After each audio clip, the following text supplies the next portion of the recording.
Hello നമസ്കാരം. എല്ലാവർക്കും JCR dream YouTube ചാനലിലേക്ക് സ്വാഗതം. അപ്പോൾ നമ്മൾ SCRT സീരീസ് ആണ് ചെയ്തുകൊണ്ടിരിക്കുന്നത്. കഴിഞ്ഞ ദിവസം നമ്മൾ മൂന്നാമത്തെ ചാപ്റ്ററും അപ്ലോഡ് ചെയ്തിട്ടുണ്ടായിരുന്നു. അപ്പോൾ അത് കാണാത്തവർ ഉറപ്പായിട്ടും കാണുക. ഇത് 7ാം ക്ലാസ്സിലെ സോഷ്യൽ സയൻസ് 4ാമത്തെ ചാപ്റ്ററാണ് നമ്മൾ ഇന്ന് എടുക്കാൻ പോകുന്നത്. അനീതിയിൽ നിന്ന് നീതിയിലേക്ക്. എന്താണ്?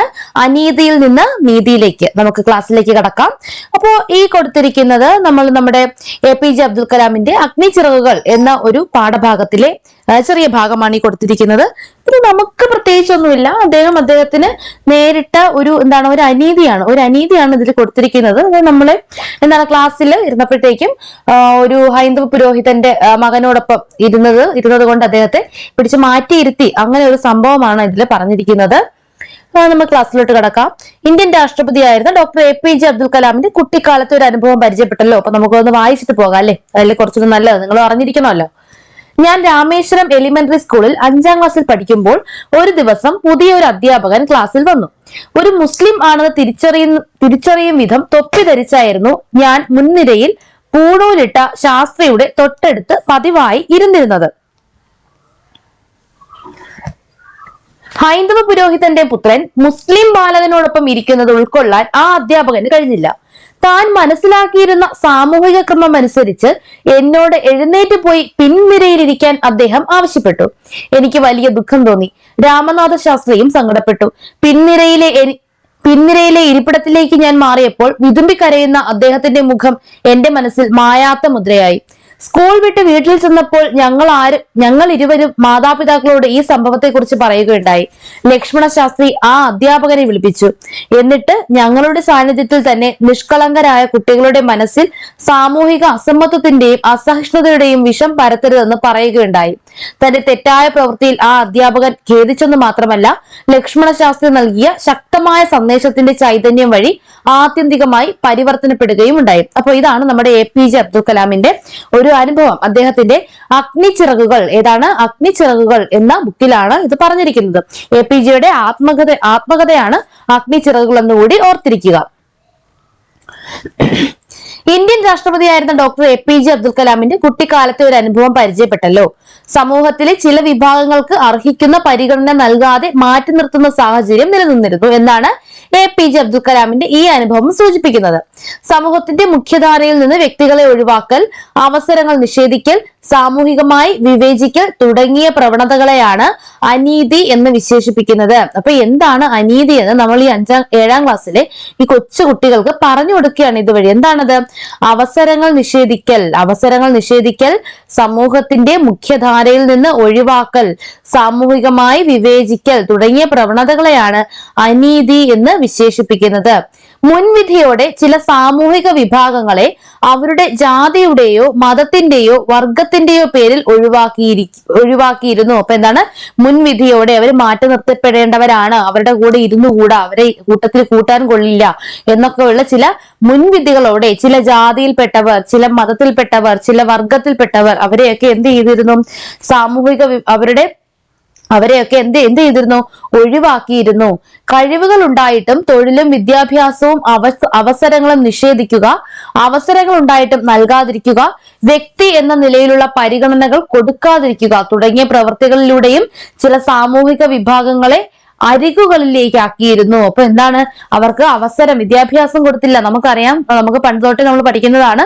അയ്യങ്കാളി പഞ്ചമി എന്ന പെൺകുട്ടിയെ സ്കൂളിൽ ഇരുത്തിയ ഒരു കേസല്ലേ? വെങ്ങാനൂർ സ്കൂളില് ആ കുട്ടിയെ കയറ്റിയപ്പോഴത്തേക്കും എന്ത് ചെയ്തു? ബെഞ്ചോട് കൂടി കത്തിച്ചു കളഞ്ഞു അല്ലെ? ഒരു താഴ്ന്ന ജാതിയിൽപ്പെട്ട ഒരു കുട്ടി ഇരുന്ന ബെഞ്ചെന്ന് പറഞ്ഞിട്ട് ബെഞ്ചോട് കൂടി കത്തിച്ച സംഭവമുണ്ട്. അപ്പൊ അത്തരത്തിലൊരു നാടായിരുന്നു നമ്മുടേത്. അപ്പൊ അങ്ങനെ മതത്തിന്റെയും ജാതിയുടെയും വർഗത്തിന്റെയും ഒക്കെ പേരില് തൊഴിലവസരങ്ങൾ നഷ്ടപ്പെടുത്തുക, അവരെ തൊഴിൽ അല്ലെ APJ അല്ലല്ലോ, നമ്മുടെ അംബേദ്കർ താഴ്ന്ന ജാതിക്കാരനാണ്. അദ്ദേഹം നല്ല വിദ്യാസമ്പന്നനായി ഒരിടത്ത് പഠിപ്പിക്കാൻ ചെന്നപ്പോഴത്തേക്കും താഴ്ന്ന ജാതിയിലുള്ള ആളാണെന്ന് പറഞ്ഞ് ഇറങ്ങിപ്പോകാൻ നോക്കിയപ്പോ അദ്ദേഹം പറഞ്ഞതാണെന്ത്? എനിക്ക് ഇത്രയും ക്വാളിഫിക്കേഷൻ ഉണ്ട്, എനിക്ക് നിങ്ങൾക്ക് പറഞ്ഞു തരാൻ കഴിയുമെന്ന് എനിക്ക് ഉറപ്പുണ്ട്, ഞാൻ ഒരു താഴ്ന്ന ജാതിക്കാരനാണെന്ന് തോന്നൽ എന്റെ ക്ലാസ്സിൽ ഇരിക്കാൻ താല്പര്യമില്ലാത്തവർക്ക് പോകാം എന്ന രീതിയിൽ അദ്ദേഹം സംസാരിച്ചിട്ടുണ്ട്.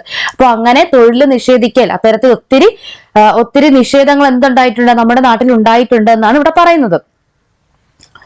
സാമൂഹിക നീതി നേടിയെടുക്കുന്നതിനായി നേതൃത്വം നൽകിയ പ്രധാന വ്യക്തികളെക്കുറിച്ചും സംഭവങ്ങളെക്കുറിച്ചുമാണ് ഈ പാഠഭാഗത്ത് ചർച്ച ചെയ്യപ്പെടുന്നത്. അപ്പൊ ഇങ്ങനെയുള്ള അനീതികൾക്കെതിരെ പോരാടിയവരെ പറ്റിയാണ് ഈ ചാപ്റ്ററിൽ പ്രധാനമായിട്ട് പറഞ്ഞിരിക്കുന്നത്. തുല്യ പരിഗണന ലഭിക്കേണ്ട ഇടങ്ങളിൽ നിന്ന് ചില വിഭാഗങ്ങളെ മാറ്റി നിർത്തുന്ന പ്രക്രിയയാണ് അരികുവൽക്കരണം, പാർശ്വവൽക്കരണം, അല്ലെങ്കിൽ നമുക്കറിയാവുന്ന പേര് മാർജിനലൈസേഷൻ അല്ലെ. ഒരു മാർജിൻ ഇടുക, അതിന്റെ അടുത്ത് നിന്ന് അവരെ എന്ത് ചെയ്യുക, മാറ്റി വെക്കുക, മാറ്റി നിർത്തുക. തുല്യ പരിഗണന ലഭിക്കേണ്ട ഇടങ്ങളിൽ നിന്ന് ചില വിഭാഗങ്ങളെ മാറ്റി നിർത്തുന്ന പ്രക്രിയയാണ് എന്തെന്ന് പറയുന്നത്, അരികുവൽക്കരണം അല്ലെങ്കിൽ പാർശ്വവൽക്കരണം എന്ന് പറയുന്നത്. സമൂഹത്തിൽ അരികുവൽക്കരണം നടക്കുന്നത് പല കാരണങ്ങൾ കൊണ്ടാണ്. അതേ കണ്ടോ, ഇത് റെഫ്യൂജീസ് അല്ലെ, അഭയാർത്ഥികൾ, പിന്നെ വെള്ളപ്പൊക്കം കൊണ്ട് പോകുന്നവര്, പിന്നെ നമുക്ക് സ്ഥിരമുള്ള ഉരുൾപൊട്ടൽ, പിന്നെ ഇതെന്താണ് സുനാമി പോലുള്ള സംഭവങ്ങൾ. ഇപ്പം ചുവടെയുള്ള ചിത്രങ്ങൾ നിരീക്ഷിച്ചല്ലോ. ഈ ചിത്രങ്ങൾ കാണുന്ന അവസ്ഥകൾ ഏതെല്ലാമാണ്? പ്രകൃതിക്ഷോഭമുണ്ട്, കടലാക്രമണങ്ങളുണ്ട് അല്ലെ, പിന്നെന്താണ് യുദ്ധം. ഇത് യുദ്ധം അല്ലേ, റെഫ്യൂജീസ് ഉണ്ടാകുന്നത്, അഭയാർത്ഥികൾ ഉണ്ടാകുന്നത് യുദ്ധം കാരണം പോകുന്നുണ്ട്, വെള്ളപ്പൊക്കം, അങ്ങനെ പല പല സംഭവങ്ങൾ. പ്രകൃതി ദുരന്തങ്ങൾ, മനുഷ്യനിർമ്മിത ദുരന്തങ്ങൾ എന്നിവയാൽ സ്വന്തമായി ഉണ്ടായിരുന്ന വസ്തുവകകൾ നഷ്ടപ്പെടുന്നതിലൂടെ അരികുവൽക്കരണം ഉണ്ടാകുന്നു. അപ്പോൾ മാർജിനലൈസേഷൻ അല്ലെങ്കിൽ പാർശ്വവൽക്കരണം ഉണ്ടാകുന്നത് പ്രകൃതി ദുരന്തങ്ങൾ, മനുഷ്യനിർമ്മിത ദുരന്തങ്ങൾ എന്നിവയാൽ ഉണ്ടാകുന്ന നമ്മുടെ വസ്തുവകകൾ, നമുക്കുണ്ടാകുന്ന സമ്പത്ത് എല്ലാം നഷ്ടപ്പെടുന്നതിലൂടെ ഉണ്ടാകുന്നു. വെള്ളപ്പൊക്കം, ഭൂമികുലുക്കം, ഉരുൾപൊട്ടൽ, കടൽക്ഷോഭം മുതലായവ പ്രകൃതി ദുരന്തങ്ങൾ വഴിയും, യുദ്ധം, അപകടങ്ങൾ, വ്യവസായശാലകളിലെ ദുരന്തങ്ങൾ മുതലായ മനുഷ്യനിർമ്മിത ദുരന്തങ്ങൾ വഴിയും അരികുവൽക്കരണം സംഭവിക്കുന്നു. അപ്പോൾ ഉരുൾപൊട്ടലൊക്കെ അനുഭവിച്ചത് നമ്മൾ മലയാളികൾക്ക് ഇതൊന്നും പറഞ്ഞു തരേണ്ട ആവശ്യമില്ല. കാര്യം ഏറ്റവും കൂടുതൽ ഉരുൾപൊട്ടൽ ഉണ്ടാകുന്ന ഒരു സംസ്ഥാനം കൂടിയാണ് നമ്മുടേത്. അതുപോലെ തന്നെ ഇപ്പോൾ നമ്മൾ കേട്ടുകൊണ്ടിരിക്കുന്ന ന്യൂസാണ്, ചെന്നൈയിൽ വെള്ളപ്പൊക്കമാണ്, ഒത്തിരി പേര് മരണപ്പെടുകയൊക്കെ ചെയ്തു, ഒരു 4-5 പേര് മരണപ്പെടുകയൊക്കെ ചെയ്തു. അപ്പൊ വെള്ളപ്പൊക്കം കാരണം അവരും അവരുടെ വസ്തുവകകളൊക്കെ ഉപേക്ഷിച്ച്, അവരുടെ സമ്പത്തൊക്കെ ഉപേക്ഷിച്ച് ജീവൻ മാത്രം കൈപിടിച്ച് പോകുന്ന സംഭവങ്ങളുണ്ട്. അപ്പൊ ഈ സമയത്തൊക്കെ എന്തുണ്ടാകുന്നു, അരികുവൽക്കരണം സംഭവിക്കുന്നു അല്ലെ, അവരെയൊക്കെ മാറ്റി നിർത്തപ്പെടുന്നു. ജാതി, മത, ഗോത്ര, ലിംഗ പദവികളിലെ വ്യത്യാസത്തിന്റെ അടിസ്ഥാനത്തിൽ ചിലരെ മനഃപൂർവ്വം ഒഴിവാക്കുന്നത് വഴി അരികുവൽക്കരണം സംഭവിക്കുന്നു. നിങ്ങൾ താഴ്ന്ന ജാതിയിൽപ്പെട്ടവരാണ്, നിങ്ങൾ എന്റെ അടുത്ത് ഇരിക്കരുത്, എന്റെ കൂട്ടത്തിൽ കൂടരുത്, എന്റെ പാത്രത്തിൽ കൈവയ്ക്കരുത് എന്ന് പറയുന്നു. അപ്പോൾ അതുവഴിയും അരികുവൽക്കരണം സംഭവിക്കുന്നു. വിദ്യാഭ്യാസത്തിനുള്ള അവസരം നിഷേധിക്കുന്നത് അതിന് ഉദാഹരണമാണ്. ചില ട്യൂഷൻ സെന്ററുകളുണ്ട് അല്ലെ, ചില ട്യൂഷൻ സെന്റർ, അതായത് അവിടെ എന്ത് ചെയ്യും, ഇങ്ങനെയുള്ള കുട്ടികൾക്ക് ചിലർക്ക് അഡ്മിഷൻ കൊടുക്കില്ല, വരുമ്പോ പറയും സീറ്റ് ഫുള്ളായി എന്നൊക്കെ പറഞ്ഞ് ഒഴിവാക്കുന്നവരുണ്ട്. ഇപ്പോഴും ഉണ്ട്, ഇപ്പോഴും എല്ലാം ഉണ്ട്. ഇപ്പൊ ഇപ്പം പിൻവാതിൽ നിയമനം എന്നൊക്കെ പറയും പോലെ എല്ലാം പുറകെ ഉണ്ട്. എല്ലാ സംഭവങ്ങളും ഇപ്പോഴും നിലനിൽക്കുന്നുണ്ട്, പുറമെ ആരും കാണിക്കുന്നില്ല എന്ന് മാത്രം. ചർച്ചാ സൂചകങ്ങൾ, പിന്നെ ഒഴിവാക്കൽ, പ്രകൃതി ദുരന്തങ്ങൾ, കുടിയൊഴിപ്പിക്കൽ, മനുഷ്യനിർമ്മിത ദുരന്തങ്ങൾ, ഇത് വെച്ചിട്ട് ഒരു ചർച്ചയൊക്കെ നടത്താനാണ് അവരടുത്ത് പറഞ്ഞേക്കുന്നത്. ആരൊക്കെയാണ് സമൂഹത്തിൽ അരികുവൽക്കരണം നേരിടുന്നത്? ഇനി ആരൊക്കെയാണ് ഇങ്ങനെ പാർശ്വവൽക്കരിക്കപ്പെടുന്നത്, മാറ്റി നിർത്തപ്പെടുന്നത്, ആരൊക്കെയാണെന്ന് നോക്കാം. സമൂഹത്തിൽ അരികുവൽക്കരിക്കപ്പെടുകയും വിവേചനം നേരിടുകയും ചെയ്യുന്ന നിരവധി വിഭാഗങ്ങളുണ്ട്. സ്ത്രീകൾ, ട്രാൻസ്ജെൻഡറുകൾ, ദളിതർ, ഗോത്ര വിഭാഗക്കാർ, ന്യൂനപക്ഷങ്ങൾ, ദാരിദ്ര്യം നേരിടുന്നവർ, അഭയാർത്ഥികൾ, ഭിന്നശേഷിക്കാർ, ജയിൽ മോചിതർ തുടങ്ങിയവർ ഇതിന് ഉദാഹരണമാണ്. അപ്പൊ ഇതൊന്നും നമുക്ക് ഡീറ്റെയിൽ ചെയ്യേണ്ട ആവശ്യമില്ല. പെണ്ണായി പോയത് കൊണ്ട് മാത്രം നമുക്ക് ചെയ്യാൻ പറ്റാത്ത കുറച്ച് ജോലികളുണ്ടല്ലേ, ചില ജോലികളുണ്ട്. പിന്നെ ട്രാൻസ്ജെൻഡേഴ്സ്, അവർ ഒത്തിരി പ്രശ്നങ്ങൾ അനുഭവിക്കുന്നുണ്ട്. ടോയ്ലറ്റിന്റെ കേസിൽ വരെയും ഒത്തിരി ബുദ്ധിമുട്ടുന്ന ആളുകളാണ് ആര്, ട്രാൻസ്ജെൻഡറുകൾ. പിന്നെ ദളിതർ, ഗോത്ര വിഭാഗക്കാർ, ന്യൂനപക്ഷങ്ങൾ, ദാരിദ്ര്യം, കാശില്ലാത്തതിന്റെ പേരിൽ, സമ്പന്നനല്ല എന്നതിന്റെ പേരിൽ അവഹേളനങ്ങളും കളിയാക്കലുകളും നേരിടുന്നു. അഭയാർത്ഥികൾ, ഭിന്നശേഷിക്കാർ, ജയിൽ മോചിതർ, നീ ഒരിക്കൽ ജയിലിൽ കഴിഞ്ഞവരാണ്, നിനക്ക് തൊഴിൽ തരില്ല, അല്ലെങ്കിൽ നിന്നെ അടുപ്പിക്കാൻ കൊള്ളില്ല, നിന്റെ കൂടെ കൂട്ടുകൂടില്ല, കാരണം എന്താണ്, നീ ജയിലിൽ കിടന്നവനാണ്. അപ്പൊ ഇവരൊക്കെ ഈ അരികുവൽക്കരണം നേരിടുന്നവർക്ക് ഉദാഹരണങ്ങളാണ്. ഇതിൽ ഓരോ വിഭാഗത്തിലും അരികുവൽക്കരണത്തിനെതിരായ പോരാട്ടത്തിന്റെ വലിയ ചരിത്രമുണ്ട്. അപ്പൊ ഇതാണ് നമ്മുടെ പഞ്ചമിയുടെ കേസാണ് പറഞ്ഞിരിക്കുന്നത്. ഊരൂട്ടമ്പലം സർക്കാർ UP സ്കൂൾ ഇനി മുതൽ അയ്യങ്കാളി പഞ്ചമി സ്മാരക ഗവൺമെന്റ് UP സ്കൂൾ എന്നറിയപ്പെടും. അപ്പൊ ചോദിക്കാം, അയ്യങ്കാളി പഞ്ചമി സ്മാരക ഗവൺമെന്റ് UP സ്കൂൾ എവിടെയാണ്? ഊരൂട്ടമ്പലത്തിലാണ് അയ്യങ്കാളി പഞ്ചമി സ്മാരക ഗവൺമെന്റ് UP സ്കൂൾ. ഇതെന്തായിരുന്നു? ഇത് ഒരു കുടിപ്പള്ളിക്കൂടമായിരുന്നു. ഊരൂട്ടമ്പലം ഗവൺമെന്റ് UPS എന്നായിരുന്നു പേര്. അത് പിന്നീട് എന്തായി മാറി? അയ്യങ്കാളി പഞ്ചമി സ്മാരക ഗവൺമെന്റ് UP സ്കൂളായി എന്ന് മാറി. ഇത് എന്തായിരുന്നു ആ സംഭവം നോക്കാം. പഞ്ചമി എന്ന ദളിത് ബാലികയെ സ്കൂളിൽ പഠിപ്പിക്കാൻ അനുവദിക്കാത്തതിൽ പ്രതിഷേധിച്ച് പഞ്ചമിയുടെ കൈപിടിച്ച് അയ്യങ്കാളി സ്കൂളിലേക്ക് വരികയും സ്കൂളിൽ കയറ്റിയിരുത്തുകയും ചെയ്തു. പഞ്ചമി കയറിയതിന്റെ ഭാഗമായി ജന്മിമാർ സ്കൂളിന് തീവെച്ചു. പകുതി കത്തിയ ബെഞ്ച് ഉൾപ്പെടെയുള്ള അവശേഷിപ്പുകൾ ഇന്നും സ്കൂൾ മ്യൂസിയത്തിൽ കാണാം. അപ്പൊ ഇതാണ് ആ സ്കൂള്. കണ്ട അയ്യങ്കാളിയും പിന്നെ ആരാണിത്? പഞ്ചമിയാണ്. പഞ്ചമിയുടെ കൈയും പിടിച്ച് അയ്യങ്കാളി കയറി പോവുകയാണ്. അപ്പൊ ആ കത്തി നശിച്ച ബെഞ്ചൊക്കെ ഇപ്പോഴും അവർ സൂക്ഷിച്ചിട്ടുണ്ടെന്നാണ് പറയുന്നത്. താഴ്ന്ന ജാതി എന്ന് കരുതപ്പെടുന്നവർക്ക് ചരിത്രപരമായി വിദ്യാഭ്യാസ അവസരങ്ങൾ ഉയർന്ന ജാതി എന്ന് കരുതപ്പെട്ടവർ നിഷേധിച്ചിരുന്നു. വിദ്യാഭ്യാസം നിഷേധിക്കപ്പെടുന്നവർക്ക് തുല്യ അവസരങ്ങൾ ലഭ്യമാക്കുവാൻ മഹാത്മാ അയ്യങ്കാളി പരിശ്രമിച്ചു. വിദ്യാഭ്യാസത്തെ സാമൂഹിക പരിവർത്തനത്തിലുള്ള ഒരു ഉപാധി എന്ന് തിരിച്ചറിഞ്ഞതാണ് അയ്യങ്കാളിയുടെ പ്രവർത്തന മഹത്വം. ഇപ്പൊ എന്താണ്? വിദ്യാഭ്യാസത്തെ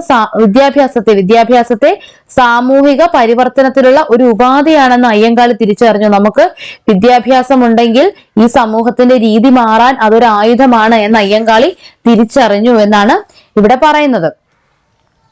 ജാതിയുടെ അടിസ്ഥാനത്തിലുള്ള അരികുവൽക്കരണത്തിനെതിരെ മഹാത്മാ അയ്യങ്കാളി നടത്തിയ സമരം പരിചയപ്പെട്ടല്ലോ. ദളിത് വിഭാഗങ്ങൾക്ക് വാഹനത്തിൽ സഞ്ചരിക്കാനും പൊതുവഴിയിൽ നടക്കാനും നല്ല വസ്ത്രങ്ങൾ ധരിക്കാനും വിദ്യാഭ്യാസം നേടാനും അവകാശമില്ലാതിരുന്ന കാലമുണ്ടായിരുന്നു. അടിസ്ഥാന സൗകര്യങ്ങൾ, അന്തസ്സ്, തുല്യത, സ്വാതന്ത്ര്യം എന്നിവയെല്ലാം നിഷേധിക്കപ്പെട്ട അവസ്ഥ ഇവർക്കുണ്ടായിരുന്നു. ജാതിയുടെ അടിസ്ഥാനത്തിലുള്ള ഇത്തരം വിവേചനങ്ങൾ ഗുരുതരമായ മനുഷ്യാവകാശ ലംഘനമാണ്. അതിനെ പ്രതിരോധിക്കാൻ വിദ്യാഭ്യാസമാണ് വേണ്ടത് എന്നതായിരുന്നു അരികുവൽക്കരിക്കപ്പെട്ട ജനതയുടെ ഉന്നമനത്തിന് വേണ്ടി പ്രവർത്തിച്ച പല മഹത് വ്യക്തികളുടെയും നിലപാട്. അപ്പൊ ഇവരെല്ലാം നമ്മുടെ ശ്രീനാരായണ ഗുരു ആയാലും അവരുടെയൊക്കെ പേരിൽ സ്കൂളുകളുണ്ട് അല്ലെ. SNDP പേരിൽ ഒത്തിരി സ്കൂളുകളുള്ളതാണ്. NSSന്റെ കീഴിൽ സ്കൂളുകളുണ്ട്. ഇതൊക്കെ എന്തിനു വേണ്ടിയിട്ടായിരുന്നു? അവർ ഈ അരികുവൽക്കരണം മാറ്റാൻ വേണ്ടിയിട്ട്, അതായത് ഇങ്ങനെ ആളുകളെ മാറ്റി നിർത്താൻ വേണ്ടിയിട്ടായിരുന്നു ഇങ്ങനെ ചില സംഭവങ്ങളൊക്കെ ഇവർ തുടങ്ങി വെച്ചിരിക്കുന്നത്. അതായത് നമ്മൾ കേട്ടിട്ടുണ്ട് ഇന്ത്യയിലെ ആദ്യത്തെ ദളിത് സ്കൂള് അല്ലെങ്കിൽ ദളിത് കോളേജ് അങ്ങനെയൊക്കെ ഉള്ള ഒരു ലേബലുണ്ട്. എന്തുകൊണ്ട് ആദ്യത്തെ ദളിത് സ്കൂൾ, എന്തുകൊണ്ട് ആദ്യത്തെ ദളിത് കോളേജ്, അങ്ങനെയുള്ള പേരുകൾ വരുന്നു? അവര് സാധാരണക്കാരുടെ കൂടെ സ്കൂളിൽ കയറ്റില്ല. അപ്പൊ അതുകൊണ്ട് അവരെന്ത് ചെയ്തു? അവർക്ക് വേണ്ടിയിട്ട് സ്കൂളുകൾ സ്ഥാപിച്ചു. പിന്നീട് എല്ലാവരും പഠിക്കുന്നത് പോലെ തന്നെ അവരും മറ്റുള്ളവരുടെ കൂടെ ചേരുകയാണ് പിന്നീട് ഉണ്ടായത്. വിദ്യ കൊണ്ട് പ്രബുദ്ധരാകുക എന്ന സന്ദേശം നൽകിയത് ശ്രീനാരായണ ഗുരുവാണ്. എന്താണ്? വിദ്യ കൊണ്ട് പ്രബുദ്ധരാവുക എന്ന സന്ദേശം നൽകിയത് ശ്രീനാരായണ ഗുരു. അവരും മറ്റു നേതാക്കളും ആധുനിക വിദ്യാഭ്യാസത്തിന് പ്രചാരം നൽകി അരികുവൽക്കരണത്തെ എതിർത്തവരാണ്. കുര്യാക്കോസ് ഏലിയാസ് ചാവറ, അയ്യ വൈകുണ്ഠസ്വാമി, ചട്ടമ്പി സ്വാമികൾ, വക്കം അബ്ദുൽ ഖാദർ മൗലവി, പൊയ്കയിൽ യോഹന്നാൻ, പണ്ഡിറ്റ് KP കറുപ്പൻ, ദാക്ഷായണി വേലായുധൻ തുടങ്ങിയവരുടെ പ്രവർത്തനങ്ങൾ ഇതിന് ഉദാഹരണമാണ്. അത് അവരുടെ എല്ലാവരുടെയും ഫോട്ടോസ് കൊടുത്തിട്ടുണ്ട്. ദാക്ഷായണി വേലായുധൻ എല്ലാവരും ഉണ്ട്. നമുക്ക് പഠിക്കാം ജ്യോതിറാവു ഫുലെ. ജ്യോതിറാവു ഫുലെ പറ്റിയൊക്കെ നമുക്കറിയാം. ജാതി മത ചൂഷണത്തിന് വിധേയമായ സമൂഹത്തെ വിശേഷിപ്പിക്കുന്ന പദമാണ് ദളിത് അല്ലെ. ജാതി മത ചൂഷണത്തിന് വിധേയമായ സമൂഹത്തെ വിളിക്കുന്ന പേരാണ് ദളിത്. സാമൂഹിക മാറ്റത്തിന് തുടക്കം കുറിച്ച ജ്യോതിറാവു ഫുലെയാണ് ഈ പദം ആദ്യമായി ഉപയോഗിച്ചത്. അപ്പൊ ആദ്യമായി ദളിത് എന്ന പദം ഉപയോഗിച്ചത് ആരാണ്? ജ്യോതിറാവു ഫുലെയാണ് ആദ്യമായി ദളിത് എന്ന പദം ഉപയോഗിച്ചത്. ദളിതർ എന്നിവർക്കായി വിദ്യാഭ്യാസ സ്ഥാപനങ്ങൾ സ്ഥാപിച്ചു. ഫുലെയാണ് ദളിതർക്ക് വേണ്ടിയിട്ട് വിദ്യാഭ്യാസ സ്ഥാപനങ്ങളൊക്കെ സ്ഥാപിച്ചത്.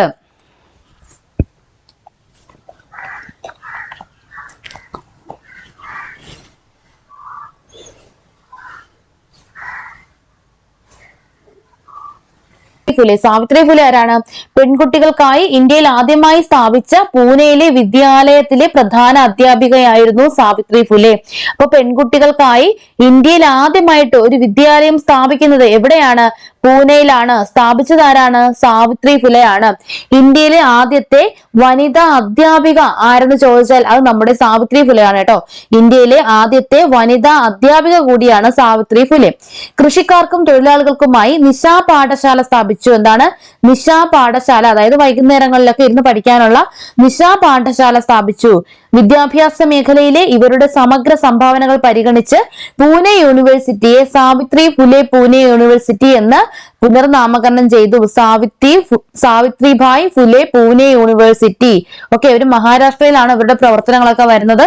അപ്പൊ അതുകൊണ്ടാണ് ഇവരുടെ വിദ്യാഭ്യാസത്തിന് ഇവരുടെ സമഗ്ര സംഭാവനകളെ പരിഗണിച്ച് പൂനെ യൂണിവേഴ്സിറ്റിയെ സാവിത്രിഭായ് ഫുലെ പൂനെ യൂണിവേഴ്സിറ്റി എന്ന് പുനർനാമകരണം ചെയ്തത്? പെരിയോർ ഇ.വി. രാമസ്വാമി നായ്ക്കർ. സ്വാഭിമാന പ്രസ്ഥാനം ആരാണ്? സെൽഫ് റെസ്പെക്ട് മൂവ്മെന്റ് അല്ലെങ്കിൽ സ്വാഭിമാന പ്രസ്ഥാനത്തിന്റെ സ്ഥാപകനാണ് ഇ.വി. രാമസ്വാമി നായ്ക്കർ. ഇന്ത്യയിലെ പ്രധാന ജാതി വിരുദ്ധ സമര നായകരിൽ ഒരാളാണ് അദ്ദേഹം. സാമൂഹിക പരിഷ്കർത്താവായ ഇദ്ദേഹം ബ്രാഹ്മണാധിപത്യത്തിലൂന്നിയുള്ള സാമൂഹിക വിവേചനത്തിനെതിരെ നിലകൊണ്ടു. എന്താണ്? ബ്രാഹ്മണാധിപത്യത്തിലൂന്നിയുള്ള ബ്രാഹ്മണരുടെ ആധിപത്യം അതിലുള്ള സാമൂഹിക വിവേചനത്തിനെതിരെ നിലകൊണ്ട ആളാണ് ആര്? പെരിയോർ ഇ.വി. രാമസ്വാമി നായ്ക്കർ. സ്ത്രീ വിദ്യാഭ്യാസത്തിന്റെ പ്രാധാന്യത്തെക്കുറിച്ച് ബോധ്യപ്പെടുത്തി പ്രവർത്തിച്ച വ്യക്തി കൂടിയായിരുന്നു പെരിയോർ. സ്ത്രീ വിദ്യാഭ്യാസവും കൂടി മുൻനിർത്തി പ്രവർത്തിച്ച വ്യക്തിയാണ് ആര്? പെരിയോർ ഇ.വി. രാമസ്വാമി നായ്ക്കർ. ദളിതരെ പോലെ തന്നെ സാമൂഹികമായ അരികുവൽക്കരണം നേരിടേണ്ടി വന്ന മറ്റൊരു വിഭാഗമാണ് ഗോത്ര ജനത. പ്രത്യേക ഭൂമിശാസ്ത്ര മേഖലകളിൽ പ്രാചീന കാലം മുതൽ ഒത്തൊരുമിച്ച് താമസിക്കുന്ന ഗോത്ര ജനത സ്വന്തമായി അറിവുകൾ നിർമ്മിക്കുകയും അവ പ്രയോഗിച്ച് ജീവിക്കുകയും ചെയ്യുന്നു. അവർ തനത് ജീവിത രീതിയും കലയും സാംസ്കാരിക മൂല്യങ്ങളും പിന്തുടരുന്നവരാണ്. ഗോത്ര ജനതയുടെ സാംസ്കാരിക സംഭാവനകൾക്ക് മുൻകാലങ്ങളെക്കാൾ പൊതുസമൂഹത്തിൽ സ്വീകാര്യത കൈവന്നിട്ടുണ്ട്. വസിക്കുന്ന ഇടങ്ങളിലെ വിഭവങ്ങളിൽ പൂർണ്ണ അധികാരം ഉണ്ടായിരുന്ന ഗോത്ര ജനതയ്ക്ക് ആ അധികാരം ക്രമേണ നഷ്ടമായി. അതുമൂലമാണ് ഈ സാമൂഹിക വിഭാഗം അരികുവൽക്കരിക്കപ്പെട്ടത്. അപ്പൊ എന്താണ്? ഗോത്ര ജനതയെ പറ്റിയാണ് പറയുന്നത്. അവർക്ക് പ്രത്യേകിച്ച് ഒരു സംസ്കാരമുണ്ട്, ജീവിത രീതികളുണ്ട്, പ്രത്യേകിച്ച് അവരുടെ തനത് കലയുണ്ട്, തനത് ജീവിത രീതി, തനത് സംസ്കാരമുണ്ട്. പിന്നെന്താണ്? അവരെവിടെയാണോ താമസിക്കുന്നത് ആ സ്ഥലം അവർക്കുള്ളതായിരുന്നു, അവിടുത്തെ പൂർണ്ണ അധികാരം അവർക്കുള്ളതായിരുന്നു. എന്നാൽ കാലക്രമേണ അവർക്ക് അത് നഷ്ടമാവുകയും ഇതുമൂലം ഈ സാമൂഹിക വിഭാഗം അരികുവൽക്കരിക്കപ്പെടുകയും ചെയ്തു. വെറിയർ എൽവിൻ നമ്മൾ അധികം കേട്ടിട്ടില്ലാത്ത ഒരു പേരാണ് വെറിയർ എൽവിൻ. ആരാണ്? വെറിയർ എൽവിൻ. നമുക്ക് നോക്കാം. ഇന്ത്യൻ നരവംശത്തിൽ ഏറ്റവും പ്രധാനപ്പെട്ട സംഭാവനകൾ നൽകിയ വ്യക്തികളിൽ ഒരാളാണ് വെറിയർ എൽവിൻ. അപ്പൊ നരവംശ ശാസ്ത്രജ്ഞനാണെന്നുള്ള കാര്യം ഓർത്തിരിക്കുക. ഗോത്ര മനുഷ്യരുടെ തനത് ജീവിതത്തിന്റെ സംരക്ഷണത്തിന് വേണ്ടി പ്രവർത്തിച്ചു. ഗോത്രവർഗ മനുഷ്യരോടുള്ള ഇന്ത്യയുടെ നയം രൂപീകരിക്കുന്നതിൽ കാര്യമായ സ്വാധീനം ചെലുത്തിയ വ്യക്തിയാണ് ആര്? വെറിയർ എൽവിൻ.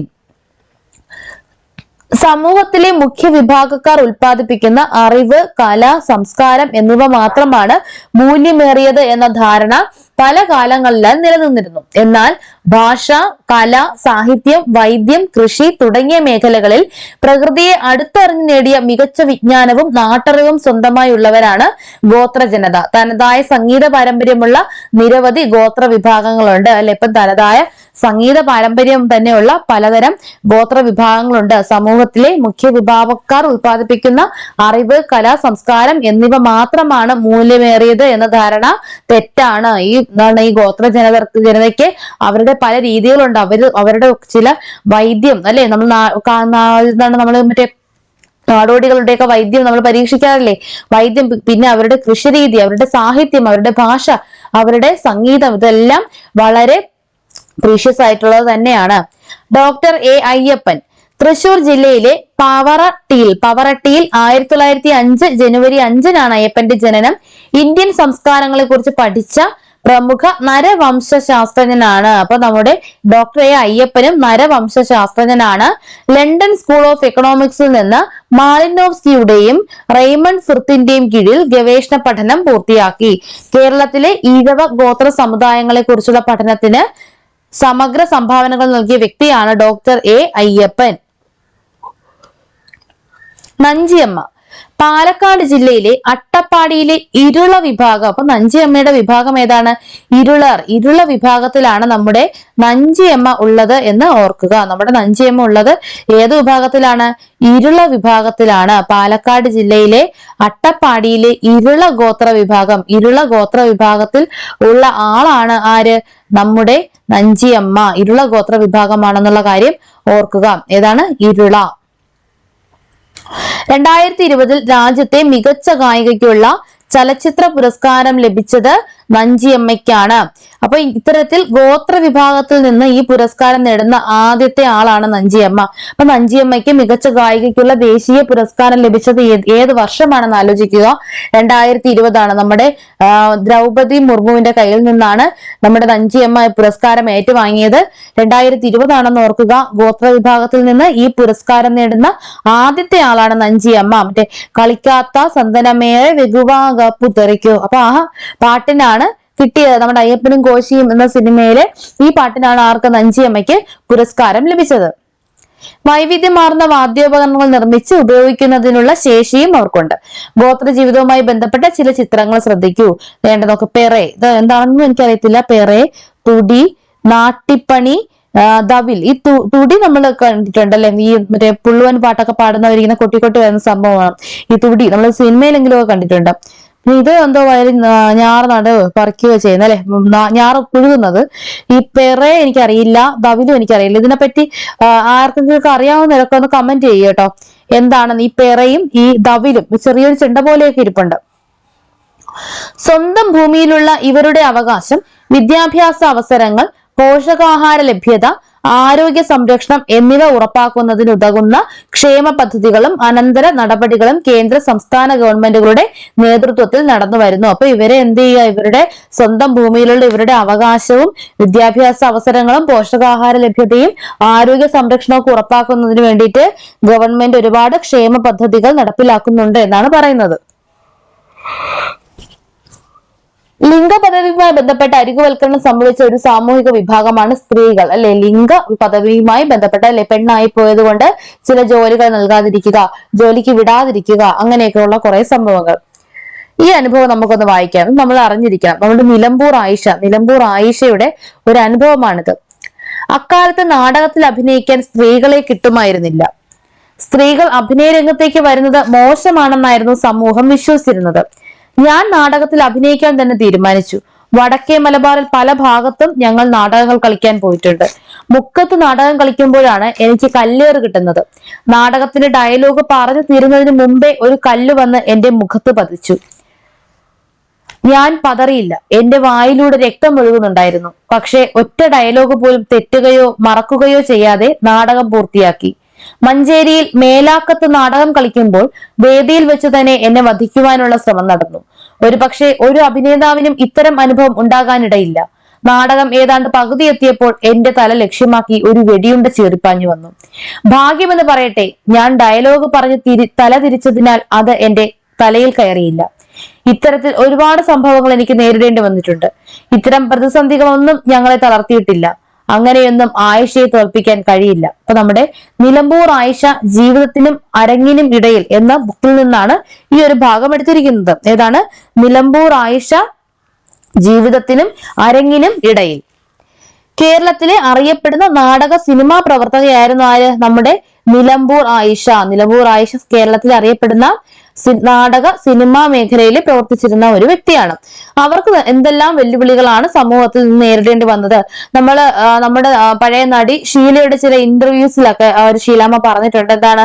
വീട്ടിൽ നിന്നും അഭിനയിക്കാനെന്ന് പറഞ്ഞപ്പോൾ അവരുടെ അച്ഛൻ അടിച്ചിട്ടുണ്ട്, കുടുംബത്തിന്റെ പേര് കളഞ്ഞു എന്നുള്ള രീതിയിലൊക്കെ സംസാരങ്ങൾ ഉണ്ടായിട്ടുണ്ട്. അപ്പൊ അതൊക്കെ അന്നത്തെ കാലത്ത് പെണ്ണുങ്ങൾ അല്ലെങ്കിൽ സ്ത്രീകൾ അങ്ങനെ പോകുന്നത് വളരെ മോശമായിട്ട് കരുതിയിരുന്ന ഒരു സമൂഹമായിരുന്നു. സ്ത്രീകൾ കലാപ്രവർത്തനത്തിൽ ഏർപ്പെടുന്നത് വിലക്കപ്പെട്ട ഒരു കാലം നമ്മുടെ സമൂഹത്തിൽ ഉണ്ടായിരുന്നു. കലയിൽ മാത്രമല്ല, സമൂഹത്തിന്റെ പല മേഖലകളിലും സ്ത്രീ ആയതുകൊണ്ട് മാത്രം അരികുവൽക്കരിക്കപ്പെടുകയും തുല്യ അവസരം നിഷേധിക്കപ്പെടുകയും ചെയ്ത ധാരാളം അനുഭവങ്ങൾ ചരിത്രത്തിൽ കാണാൻ കഴിയും.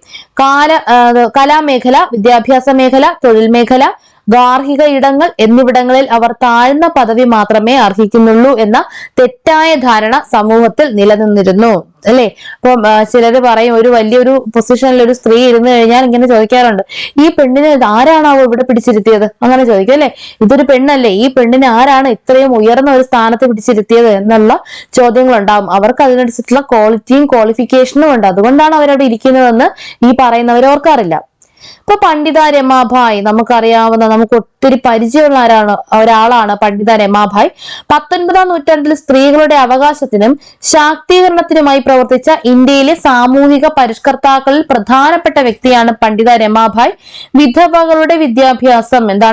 വിധവകളുടെ വിദ്യാഭ്യാസവും ക്ഷേമവും പ്രധാന പ്രവർത്തന മേഖലയായിരുന്നു.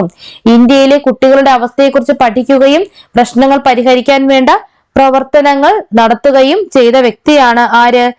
പണ്ഡിത രമാഭായ്.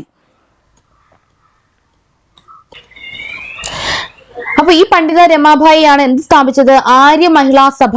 1881 പൂനെയിൽ ആര്യ മഹിളാ സഭ സ്ഥാപിച്ചത് നമ്മുടെ പണ്ഡിത രമാഭായി ആണ്. അതൊന്ന് ഓർത്തിരിക്കുക, പല പ്രാവശ്യവും ചോദിച്ചിട്ടുള്ളതാണ്. പണ്ഡിത രമാഭായി ആണ് ആര്യ മഹിളാ സഭ സ്ഥാപിച്ചത്. അടുത്തത് ഡോക്ടർ മേരി പുന്നൻ ലൂക്കോസ്. ഡോക്ടർ മേരി പുന്നൻ ലൂക്കോസ് ആരാണ്? കേരളത്തിലെ ആദ്യത്തെ വൈദ്യശാസ്ത്രത്തിൽ ബിരുദം നേടിയ ആദ്യ വനിതാ ഡോക്ടറാണ്. ആരെന്ന് പറയുന്നത്? മേരി പുന്നൻ ലൂക്കോസ്. ഇന്ത്യൻ സർവകലാശാലകൾ സ്ത്രീകൾക്ക് MBBS പ്രവേശനം നൽകാത്തതിനാൽ ലണ്ടൻ യൂണിവേഴ്സിറ്റിയിൽ നിന്ന് അവർ ആ ബിരുദം കരസ്ഥമാക്കി. അപ്പൊ ഇന്ത്യയിലെ സർവകലാശാലകൾ കൊടുക്കാത്തത് കൊണ്ട് ലണ്ടനിൽ പോയി MBBS ബിരുദം കരസ്ഥമാക്കിയ മഹിളയാണ് ഡോക്ടർ മേരി പുന്നൻ ലൂക്കോസ്. കേരളത്തിൽ വൈദ്യശാസ്ത്രത്തിൽ ബിരുദം നേടിയ ആദ്യ വനിത എന്ന നിലയിൽ പ്രശസ്തയായി. തിരുവിതാംകൂർ ലെജിസ്ലേറ്റീവ് കൗൺസിലിലെ ആദ്യ വനിതാ പ്രതിനിധിയായിരുന്നു. ഓർക്കുക, തിരുവിതാംകൂർ ലെജിസ്ലേറ്റീവ് കൗൺസിലിലെ ആദ്യ വനിതാ പ്രതിനിധിയായിരുന്നു ആര്? ഡോക്ടർ മേരി പുന്നൻ ലൂക്കോസ്. അടുത്തത് EK ജാനകി അമ്മാൾ. ഇതാണ് EK ജാനകി അമ്മാൾ. കേരളത്തിലെ തലശ്ശേരിയിൽ ജനിച്ച വിശ്വപ്രസിദ്ധയായ സസ്യശാസ്ത്രജ്ഞയാണ് EK Janaki Ammal.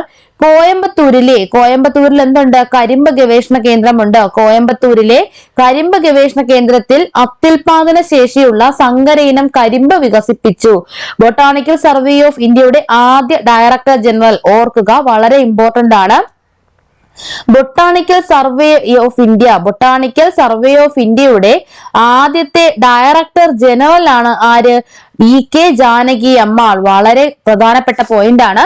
Botanical survey of ഇന്ത്യയുടെ ആദ്യ ഡയറക്ടർ ജനറൽ ആണ് EK ജാനകി അമ്മാൾ. 1977 അവർക്ക് രാജ്യം പത്മശ്രീ പുരസ്കാരം നൽകി ആദരിച്ചു. അപ്പോൾ ഇത് നമ്മൾ കൃത്യമായി പഠിച്ചു വെക്കുക, കാരണം SCERT ഉള്ളതുകൊണ്ട് ചിലപ്പോൾ ഇതായിരിക്കും വരുന്നത്.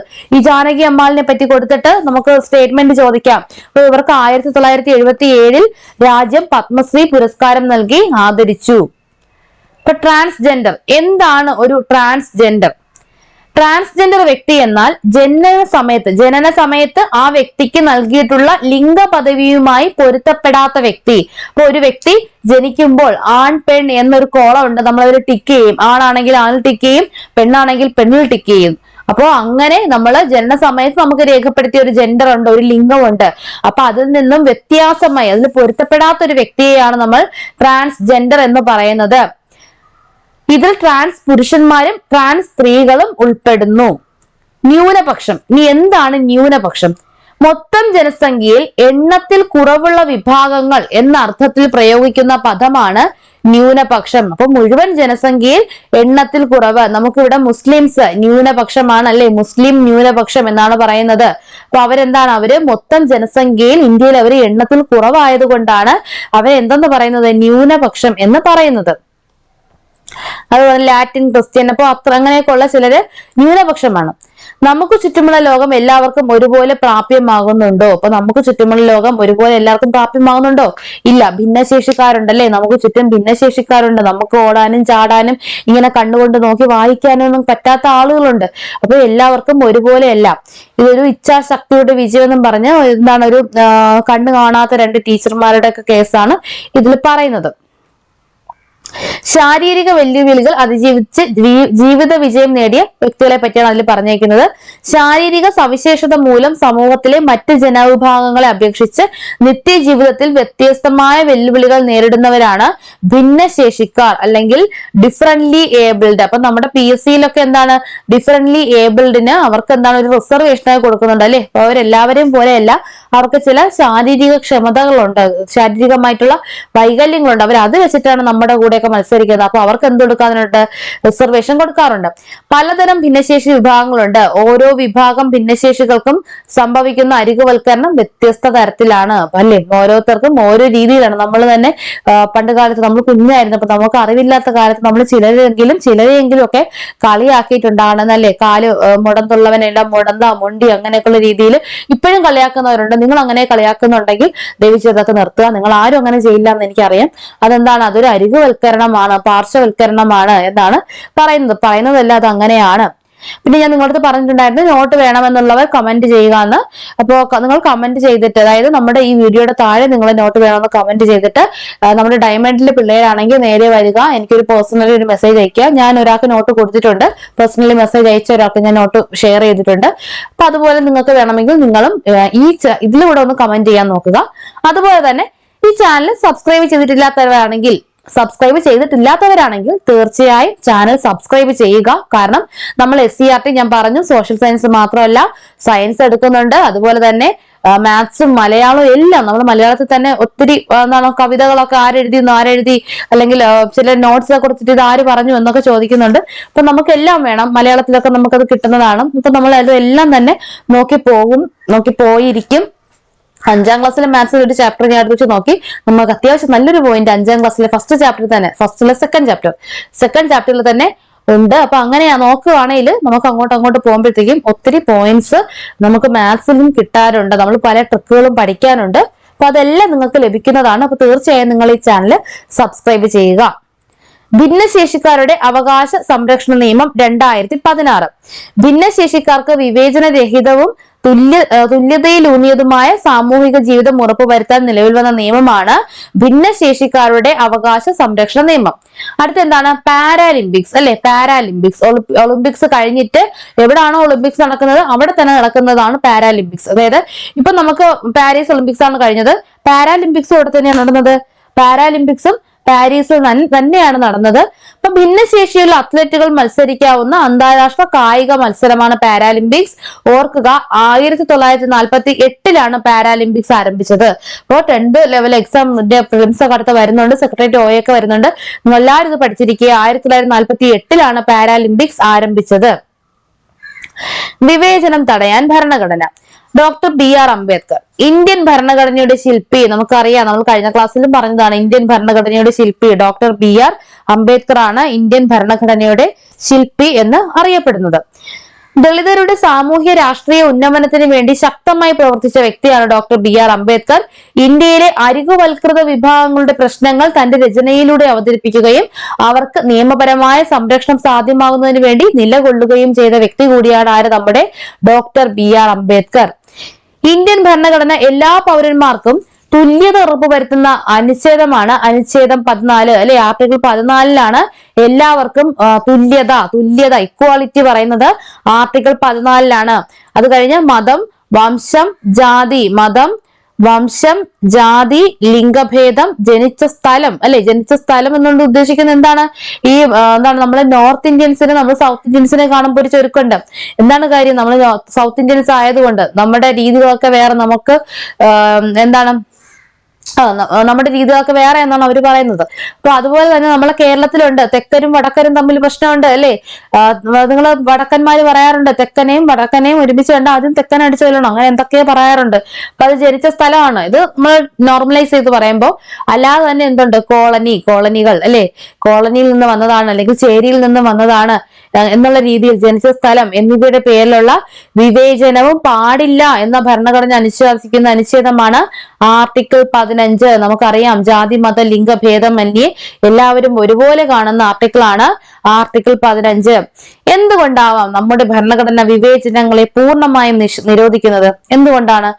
തുല്യത ഉറപ്പുവരുത്താനാണ് അല്ലെ. നമ്മുടെ രാജ്യത്ത് ഒത്തിരി സംസ്കാരങ്ങളുള്ള അല്ലെങ്കിൽ ഒത്തിരി ഭാഷകളുണ്ട്. അങ്ങനെ ഒരുപാട് നാനാത്വത്തിൽ ഏകത്വം എന്ന് പറയുന്നത് വളരെ വളരെ മികവുറ്റൊരു അഭിപ്രായമാണ്. കാര്യം എന്ന് വെച്ചാൽ നമ്മൾ അങ്ങനെ തന്നെയാണ്. ഒത്തിരി പല പല സംസ്കാരം, പല പല ഭാഷകൾ, പല പല രീതികൾ, ഇത്രയും വൈവിധ്യമുള്ള ഒരു രാജ്യം നമ്മുടെ ലോകത്തില്ല. സത്യം പറഞ്ഞാൽ അത്രയും വൈവിധ്യമുള്ള ഒരു രാജ്യമാണ് നമ്മുടേത്. അപ്പൊ അതുകൊണ്ട് ഇവിടെ എന്ത് ചെയ്യണം?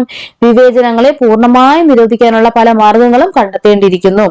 വിവേചനങ്ങൾ സാമൂഹിക പുരോഗതിയെ തടസ്സപ്പെടുത്തുന്നു, സാമ്പത്തിക അസമത്വം സൃഷ്ടിക്കുന്നു, സുരക്ഷിതമായ ഭൗതിക സാഹചര്യങ്ങൾ നിഷേധിക്കുന്നു, പിന്നെന്താണ്? വിദ്യാഭ്യാസം നിഷേധിക്കുന്നു, തൊഴിലവസരങ്ങൾ നിഷേധിക്കുന്നു, അങ്ങനെ എല്ലാം നിഷേധിക്കുന്നുണ്ട് അല്ലേ? ചിലർ എന്താണ്? കടന്നു വരരുത്, നമ്മുടെ വീട്ടിൽ കയറരുത് എന്ന് പറയുന്ന സംഭവങ്ങളുണ്ട്. നമ്മൾ കണ്ടിട്ടില്ലേ? സിനിമകളിലെങ്കിലും കണ്ടിട്ടുണ്ടാവും. വലിയ കാശുകാരന്റെ വീട്ടിലോട്ട് ഒരു ഓട്ടോ ഡ്രൈവർ ചെല്ലുകയാണെങ്കിൽ ഓട്ടോ അവിടെ തടഞ്ഞു നിർത്തും. ഓട്ടോ അകത്ത് കയറ്റില്ല, ഒരു കാർ മാത്രമേ അകത്ത് കയറ്റൂ. പട്ടിക വിപുലീകരിക്കാനാണ് പറഞ്ഞേക്കുന്നത്. ഒന്ന് പറയുന്നത് ആർട്ടിക്കിൾ 14-15 ഉണ്ട്. പിന്നെന്താണ്? നിയമങ്ങളൊക്കെ നമ്മൾ പറയുകയാണെങ്കിൽ പട്ടികജാതി പട്ടിക കമ്മീഷൻ നിയമങ്ങൾ പറയുന്നുണ്ട് അല്ലെ? പട്ടികജാതി നിയമമുണ്ട്, പട്ടികജാതി പട്ടികവർഗക്കുള്ള കുറെ നിയമങ്ങളുണ്ട്, ന്യൂനപക്ഷങ്ങൾക്ക് വേണ്ടിയിട്ടുള്ള നിയമങ്ങളുണ്ട് അല്ലെ? അതൊക്കെ ജാതിയുമായിട്ട് ബന്ധപ്പെട്ടല്ലേ ന്യൂനപക്ഷങ്ങൾക്കുള്ളതുണ്ട്. പിന്നെ വേറെന്തൊക്കെയുണ്ട്?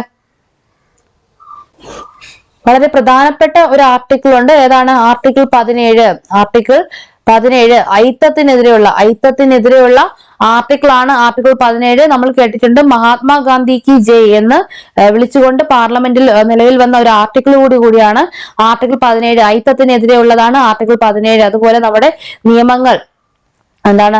പട്ടികജാതി പട്ടിക കമ്മീഷൻ നിയമം, അതൊക്കെ എന്തിന്റെ കീഴിൽ വരുന്നുണ്ട്? ഇതിന്റെ കീഴിൽ വരുന്നുണ്ട്. പുരോഗതിക്ക് തടസ്സം നിൽക്കുന്ന സാമൂഹിക വ്യവസ്ഥകൾ, പരിസ്ഥിതി, രാഷ്ട്രീയ സാമ്പത്തിക ഘടകങ്ങൾ എന്നിവയാണ് ചില വിഭാഗങ്ങൾ അരികുവൽക്കരിക്കപ്പെടാൻ കാരണമാകുന്നത്. സമൂഹത്തിന്റെ വളർച്ചയ്ക്കും തുല്യനീതിയുള്ള ജനാധിപത്യ സമൂഹത്തിന്റെ നിലനിൽപ്പിനും എല്ലാവരെയും പരിഗണിക്കുന്ന സാമൂഹികാവസ്ഥ അത്യാവശ്യമാണ് എന്ന് നിങ്ങൾ മനസ്സിലാക്കിയല്ലോ. അപ്പൊ എല്ലാവരെയും പരിഗണിക്കുന്ന ഒരു സാമൂഹികാവസ്ഥയാണ് നമുക്ക് വേണ്ടിയത്. എല്ലാവരെയും പരിഗണിക്കുന്ന സമൂഹത്തിന്റെ നിലനിൽപ്പിന് ആവശ്യമായ സാമൂഹിക ഘടകങ്ങൾ കണ്ടെത്തി പട്ടികപ്പെടുത്താനാണ് പറഞ്ഞിരിക്കുന്നത്. തുല്യതയ്ക്ക് വേണ്ടിയുള്ള കൂടുതൽ നയങ്ങൾ, വിവേചനം തടയൽ, എല്ലാവർക്കും മികച്ച വിദ്യാഭ്യാസം, തൊഴിൽ മേഖല അല്ലെ? ഇതെല്ലാം ഉറപ്പുവരുത്തുന്നതിന് വേണ്ടിയിട്ട് സമൂഹത്തിന്റെ നിലനിൽപ്പിന് ആവശ്യമായ സാമൂഹിക ഘടകങ്ങൾ കണ്ടെത്താനാണ് പറഞ്ഞിരിക്കുന്നത്. അപ്പൊ ഇത്രയുമാണ് ഈ ക്ലാസ്സിലുള്ളത്. ജനാധിപത്യ ക്രമത്തിൽ എല്ലാവരുടെയും പങ്കാളിത്തം ഉറപ്പുവരുത്തിയാൽ മാത്രമേ അരികുവൽക്കരണം ചെറുക്കപ്പെടുകയും തുല്യനീതി പ്രാപ്യമാവുകയും ചെയ്യുകയുള്ളൂ. അപ്പൊ എല്ലാവരുടെയും പങ്കാളിത്തം ഉറപ്പാക്കുക, എല്ലാവരും ഇതൊക്കെ നടപ്പിലാക്കാൻ വേണ്ടി എല്ലാവരും ശ്രമിച്ചാൽ മാത്രമേ നമുക്ക് എന്ത് ചെയ്യാൻ കഴിയൂ? അരികുവൽക്കരണം അല്ലെങ്കിൽ മാർജിനലൈസേഷൻ അല്ലെങ്കിൽ പാർശ്വവൽക്കരണം പൂർണ്ണമായും നിർത്താൻ പറ്റൂ.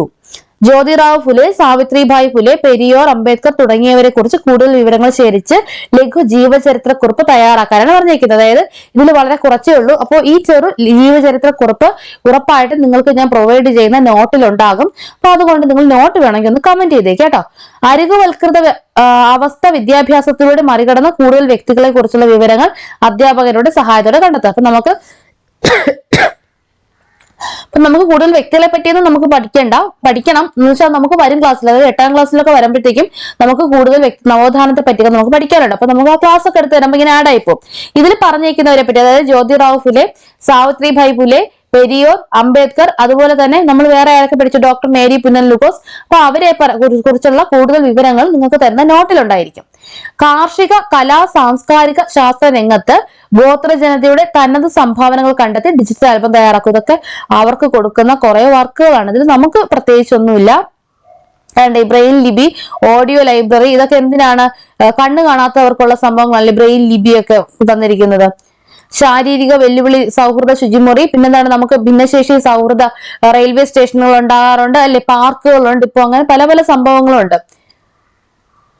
വിവേചനങ്ങളോട് എങ്ങനെയാണ് പ്രതികരിക്കേണ്ടത്? താഴെ പറയുന്ന ചർച്ചാ സൂചകങ്ങളെ മുൻനിർത്തി ക്ലാസ്സിൽ ചർച്ച ചെയ്യൂ. അരികുവൽക്കരിക്കപ്പെട്ടവർ സ്വയം മുന്നോട്ട് വരണം.